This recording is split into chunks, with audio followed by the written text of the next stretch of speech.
If writing is difficult, try an outline and sleep. Many secondary university students have returned to classes or soon will, and some of them worry about academic writing. Writing papers can be hard, even a little frightening. This is especially true if you are not writing in your first language.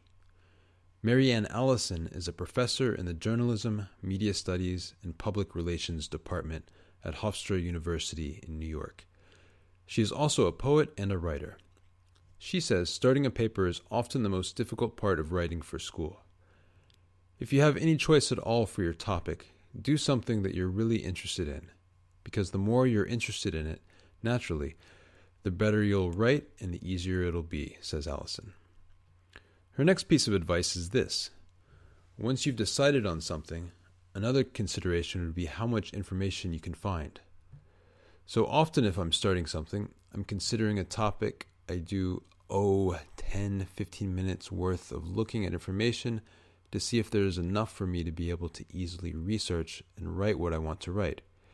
And if there's not, then I might choose something else to write on. So those two things, I would say, sort of balance your interest in information availability. And then the next thing that I would do is what I call back of the envelope outline.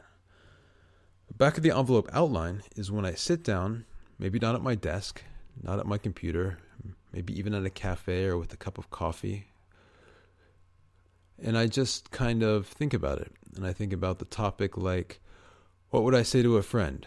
And I just write down short notes about whatever comes to mind. What would I say to a friend about this? Or what do I want to know about this? And when I have, anywhere between 5 and 10 points, I stop. And then I wait a whole day. So I sleep on it, because your brain will work on it while you're sleeping.